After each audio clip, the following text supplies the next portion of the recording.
If you could just start by stating your name and then tell us why you decided to run for school board. Awesome. My name is Tamara Sobomehin, and I am running for school board because I want to recharge Ravenswood. That's our slogan, so I got to put that in there. No, I'm running because education has always been a passion of mine. I've always known the amazing impact a great education can have on students in a person's life, as well as generations beyond that person's life. So it's always been important to me. And I think right now, at this particular time, with this particular district, I think the call for people to be engaged is here, to stand up and do their part, to feel some responsibility. It's here, and I felt that call, and that's why I'm running. What do you see as the single most pressing issue facing the Ravenswood School District right now? The single most pressing issue, okay, well, I can think of two. I think the biggest one is really the sustainability of the district, and that is around the budget and proper management of the budget, and the fact that we also have so many families and students being displaced by the pressures that the greater area is feeling, and so we're losing so many students. We started out I think back in the heyday at like 5,000 students, and presently we've got about 2,200. I'm not sure of the exact number, but it's around 2,300. And so that's huge. So we've got to figure out how to keep families stable, and then how to keep the students that are here, how to service them properly, giving them the best education they can get so that they not only leave the schools prepared for the future, but that they also want to stay and not be tempted to go elsewhere. But in tandem with that, I think there is the very pressing issue of the I believe it happened in 2017, vote of no confidence in our school district's leadership. And that's what we're hearing very loudly as we go around in the community and speak with neighbors and families and district staff and organization leaders. There's a really big disconnect, it sounds like, between the leadership and the team. And I think in order for any organization or business to work together towards a common goal, they've got to be on the same page. That's really number one. So maybe that actually, in order to even address the sustainability of the district and the achievement gap that our students are facing and the displacement and all of those problems, you've really got to get your team in order, get your house in order to rally behind a common vision.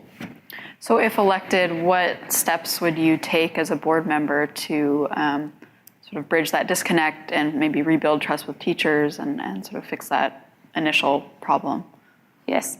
So to fix that initial problem, some of the tangible steps I'd like to do is I'd first like to just bring more people to the table. I want to do what we've been doing these last few weeks and just listen.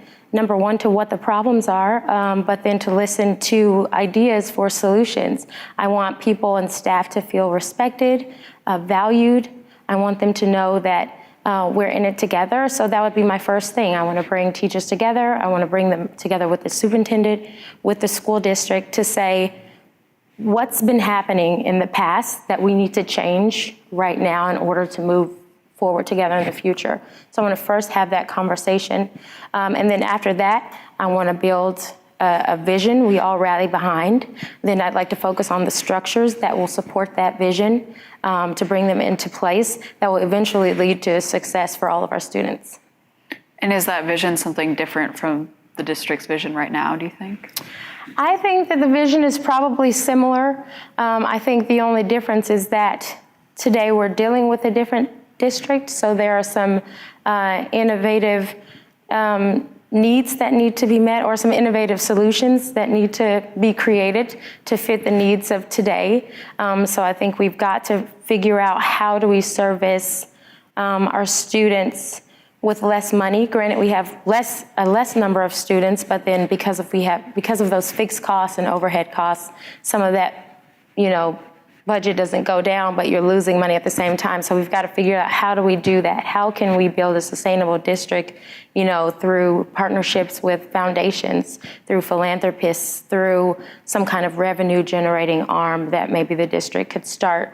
I think the district today, unlike maybe 10 years ago, needs to really sit down and address, how do we retain teachers? And not just in terms of morale and teacher support and resources, but in terms of housing. Everyone's feeling the pressure of rising housing costs, rental costs. And, our teachers already on average are making about $30,000 less than teachers in local schools that are neighboring us. And so we've really got to sit down and say, how can we raise the salaries of our staff? How can we perhaps think about having some kind of teacher housing that is, managed or created through the schools? And so in that way, I think the mission is different, or the vision is different a bit. Is there one decision that this current school board has made in the last 2 or so years that you take really strong disagreement with? And could you critique that decision and then explain what you would have done differently if you were on the board at the time? Gotcha. I think the board, in its recent decision to renew the superintendent's contract, it was a very controversial decision. I think I only have my perspective. I only have what I've heard, either through the papers or through direct conversations with people. I only have that side of the story. I don't know what happens in closed sessions in district or in school board meetings, so I don't have access to that information. So I don't fully understand the reasoning behind why they renewed the contract. And it feels like that's a huge deal. When you have about 80% of your teachers calling in a vote of no confidence, when you have families, frustrated and outraged at school board meetings, speaking out about many things, it feels like I just don't understand why you'd renew it. And so I think where they went wrong is that they've left a lot of people questioning why they would do it, and it would really be helpful to explain that decision making. If there are things and metrics and outcomes and tools they use for accountability for the superintendent that we just don't have access to, it would be nice for us to know that so that we can better understand that. So I think that decision, along with the lack of communication around the support of that decision, it just keeps fueling this sense of, we don't know what's going on, we don't know how they're making their decisions, they're not listening to us, and by us I'm saying the community, and we've really got to fix that communication issue and explain some of the decision making. So would you have voted against renewing her contract? Again, I don't have all of the information, I don't have all of the facts. What I can say is that results matter to me, and I believe just like we hold teachers and principals accountable to student success, the superintendent, in my eyes, is the ultimate person or role responsible for student success and school success. And so, again, I would have to look at all the facts to see what's behind the achievement gap, what's behind the discord, what's behind the budget, what's going on, and in order to make that decision. There is this really strong sense of distrust and frustration, I think, among community members and teachers and staff, and sort of distrust of the school board, as you mentioned, and just the district administration in general. So if you're elected to the board, how would you rebuild that trust and sort of bring people of differing opinions together? Well, I would like to, I believe that these decisions cannot be made alone. So I think that the school board should proactively, and maybe they do this, but based on the information I have, I'm not sure that they do, but I think they should proactively be engaging the people doing the work to help make these decisions. So along with acting with the superintendent, they should be inviting principals and district staff and teachers and paraeducators and parents and even students sometimes, when appropriate, to the table. So I would create an advisory committee. I've looked at other models at different schools, and I've seen advisory committees, voluntary advisory committees, where some of those staff and parents are on, in a group where they're discussing the problems, thinking through solutions, because I don't believe everyone's always going to agree, but I do believe you can always come to some sort of consensus building with people. And I think it's really important that even when they're differing or varying opinions, that you move together towards a common goal and say, okay, I think this, you think this, but we're going to work together towards this. So that's one way where I would try to bring people on board so that they are heard and listened to and valued.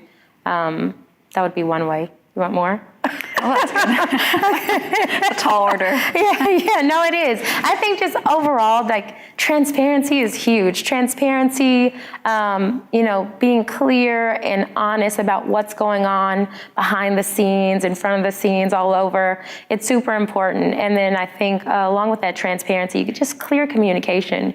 Also, they go hand in hand, really, and it could really do a lot to eliminate confusion and questioning, and they seem so small, but yeah, I think those would be really helpful.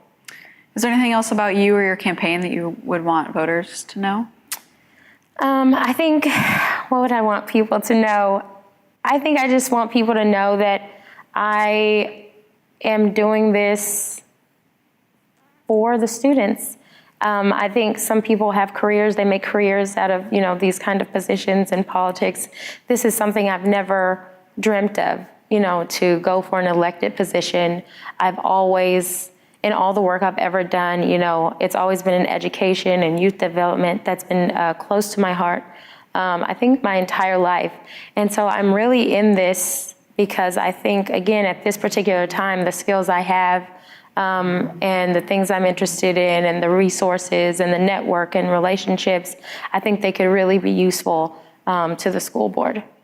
Okay, well, thank you so much. Thank you so much for having me. Thank you.